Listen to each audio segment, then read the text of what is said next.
Rumors of a government cover-up of possible UFO information just won't go away. And this week, the topic even infiltrated the first GOP presidential primary debate. Okay, now for something a little out of this world, and this is for you, Governor Christie. Do you believe that the recent spike in UFO encounters... I get the UFO question? Yeah, you do. Come on, man. The exchange happened to coincide with a New York Times Magazine profile of my next guest, how a Harvard professor became the world's leading alien hunter.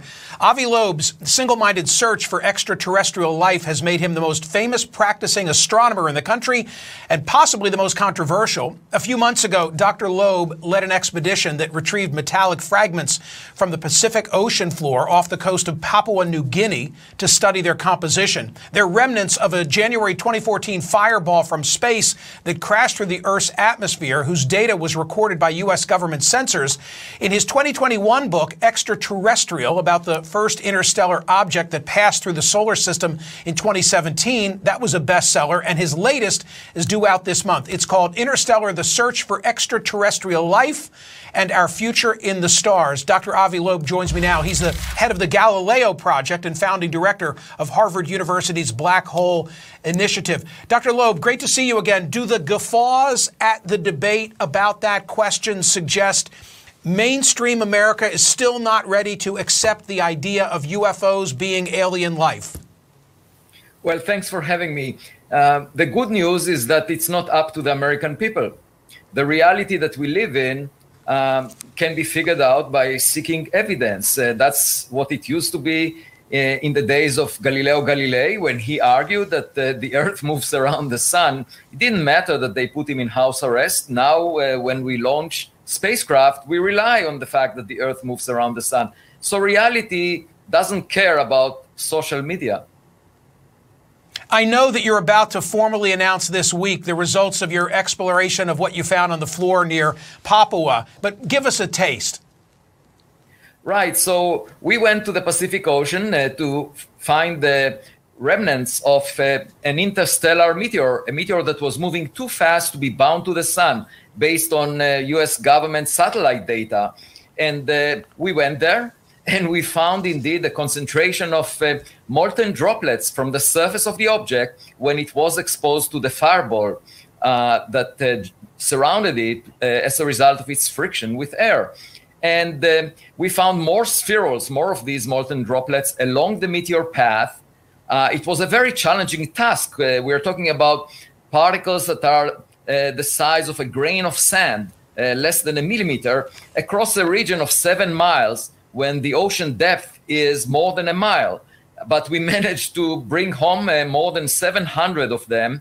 And over the past 2 months at Harvard University, we used the best instruments that the world has to offer to figure out their composition.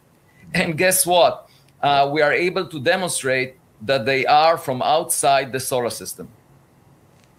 Wow. Okay. And you'll be making that formal announcement this week. In that New York Times profile of you, it said this: where Loeb departs from almost all of his colleagues is in thinking that aliens on other planets could have already made their way to us. Do you believe, and does this finding support the idea that aliens have already made their way to us? Well, the question that we address here in the first paper is whether the material is from outside the solar system. The next question is whether the composition pattern that we find in terms of elements indicates some technological origin. And of course, the best way to figure it out is to find a big piece of the object, because then you can tell the difference between a rock and a technological gadget. A gadget will have buttons on it. And actually, in my class at Harvard University, I asked the students, what should we do if we find a technological gadget with buttons on it? Should we press a button? Half of the class said, please don't do it. It will affect all of us. The other half said, please do it, because we would like to know what would happen. And I said I would bring it to a laboratory to examine it before engaging with it. The good news is that we have the ability to collect that data and figure it out. It's not a matter of science fiction. It's not a matter of people talking about it in talk shows or politicians discussing it in the Congress. It's something that scientists can get to the bottom of. And Dr. Loeb, for me, yeah. Go ahead. Thank you for the preview of this week's announcement. We really expect it. I'm putting it in the gadget category. That's my takeaway, and I appreciate your time and expertise. Are aliens traveling to Earth using dark energy propulsion? Well, Harvard astronomer Avi Loeb wrote a paper last year about how gravity and dark energy could hypothetically be manipulated to enable humans to travel through space. So are aliens using this same system? Here to discuss this possibility is Dr. Avi Loeb himself. Welcome back. Thanks for having me. All right. So last time we talked, you were on your boat the South Atlantic. Is that right? Or South Pacific? Yeah, Pacific. Okay. And you were dredging up these spherical objects from the ocean floor that you argue are interstellar in nature. In other words, they came from outside of the solar system and ended up dispersing into these tiny particles. Remind us again of what evidence exists that you think suggests that those are part of extraterrestrial life. Well, this meteor that was more than 0.5 meter in size was spotted by US government satellites back in 2014, almost a decade ago. It was moving very fast, actually faster than 95% of all the stars in the vicinity of the sun when it was outside the solar system. It came from interstellar space based on its speed, the speed recorded by the US Space Command. And moreover, it had material strength that was tougher than all the space rocks cataloged by NASA over the past decade. So that raised the possibility that it's a Voyager-like meteor. In other words, imagine our own spacecraft, Voyager, leaving the solar system and colliding with a planet like the Earth. It would appear as a meteor. And the question is the unusual material strength and speed of that object testimony to the fact that it's artificial, technological in origin? So we went to the Pacific Ocean to retrieve the materials from this object. We found 700 spherules. These are molten droplets from the surface of the object when it exploded over the Pacific Ocean. We brought them back to Harvard University. We used the best mass spectrometer that the world has to offer, and we now have the analysis results that will be discussed in a press release tomorrow, Tuesday, August 29th, 2023. I can give you the punchline. The punchline is basically the title of my book. And this book appears tomorrow as well. So interstellar, is that a suggestion that you have some confirmation that this is, in fact, interstellar particles that are evidence of some intelligent life from outside of our solar system? Well, there are two fundamental questions. First, is the material itself from outside the solar system? That's the question that we're addressing in this new scientific paper, which was just submitted for publication. The second is, of course, whether this object was technological in origin. And the best way to address that second question would be to find a big piece of the object. That will be our follow-up expedition, because you can easily tell the difference between a piece of a rock and a technological gadget that may have buttons on it. Now, at the end of last month, it seemed like, I mean, I don't want to characterize it as a hit piece, but the New York Times published a paper which included some criticisms from some of your colleagues about your work, people who questioned whether or not these spherical objects really are what you believe them to be, and questioning some of the math that is included in the trajectories as you've been analyzing, why you believe it's interstellar, what would actually happen if an interstellar object at the velocity that you described hit the Earth. Would there be anything left at all? And I want to give you an opportunity to respond to the argument that there is some inaccuracy here that would suggest that this is not, in fact, evidence of extraterrestrial life. Well, I don't need to respond because I have the material and we examined it. And stay tuned for tomorrow. The point is, these people expressed opinions. The US Space Command came forward in a formal letter to NASA more than a year ago, in March 2022, where they said that the 99.999% are confident that this meteor came from outside the solar system. We went out there, we found the spherules that very likely belong to this meteor, and moreover, we analyzed their composition. Irrespective of the speed, we can tell if the materials are different from solar system materials. And, it's not a matter of an opinion. I don't need to defend any because we have the materials.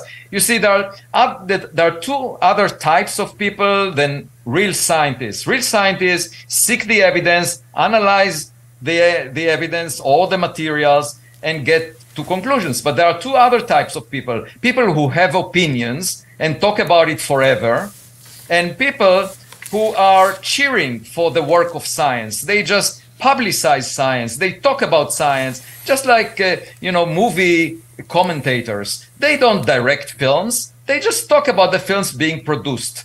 And you have to distinguish between people who talk and people who walk the walk, who actually do the work of science. I'm talking about a scientific paper that we wrote, that I'm the first author on, submitted for publication with results that took us months to derive based on analysis of data of materials that we have in our possession. Everyone that expressed opinions about this did not have access to those materials.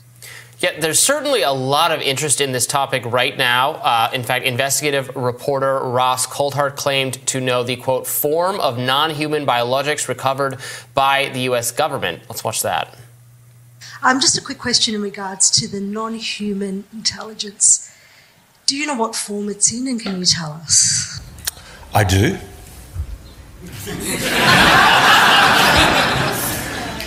Well, at least I do know what I've been told, and I'm sorry I can't go there at the moment. I'm working on further revelations to come out very soon. I promise you that when I'm able to talk about that, I will. It's for a very, very good reason. It's to protect largely sources and methods who are helping me, and you'll see why soon. What are your thoughts on these claims of non-human biologics? Do you think it's possible that those form is actually known by these whistleblowers, or is your work, so different or concentrated in such a different area that it's sort of a totally separate thing? No. I mean, science is all about the evidence. If the U.S. government has some materials that demonstrate or substantiate these claims, let's see it.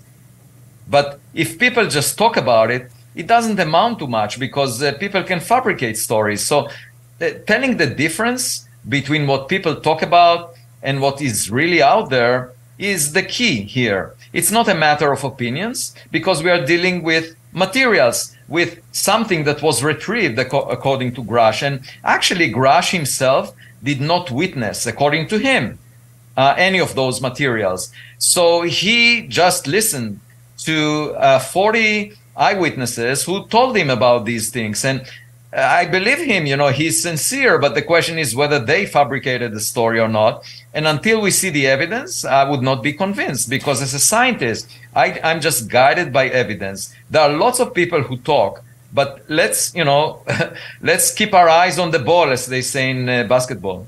Yeah, I think that's such an important point, because you would expect that some of the witnesses would not just be, let's say, fighter pilots who saw an unidentified craft in the sky, but if what is being said is true about having alien bodies in custody, ships in custody, that I would like to hear that a material analyst, a physicist, a chemist, somebody with a scientific background who I would presume the government set to actually researching and understanding what it is that's before them would be among the whistleblowers, and that the kind of data that we could be getting, the kind of reporting that we could be getting secondhand from those whistleblowers is not just I saw the thing, but there was this life form that was comprised of these elements that aren't available on Earth. Just the way that you've described the alloys in these spherical objects as being of a nature that wouldn't be naturally occurring on the planet. So that's very persuasive. And I understand the people with firsthand knowledge being concerned about coming forward and the nature of a whistleblower and all of that. But I would expect that the nature of some of the disclosures to be a little bit more specific, a little more substantive, a little bit more evidence-based than just, I saw the thing. I don't know. Yeah, I completely agree. One issue about biology is that, life as we know it here on Earth developed, based on Darwinian evolution, such that it survives under the circumstances here on Earth, where we have an atmosphere, we have liquid water. Going to space is very risky for biological creatures because there is bombardment by cosmic rays, energetic particles, and it takes a long time, for objects moving at the speed of our spacecraft. It would take 500 million years to traverse the Milky Way galaxy, and that's a very long time for any form of life to survive. And of course, we found some worms in the Siberian permafrost that survived for 46,000 years frozen. But our biology is still not advanced enough to allow us to imagine that you can survive a trip of millions or billions of years. And so I would be skeptical until they show us the evidence. And other than that, I would think that it's probably, if there are any functional devices, they will be all about technology, with artificial intelligence. That would be my tendency. And by the way, David Grush ventured into territories that he is not an expert on. He was talking about physics that may explain the kind of things he heard. I can tell you as a physicist, this made very little sense. Thank you so much for filling us in. Your work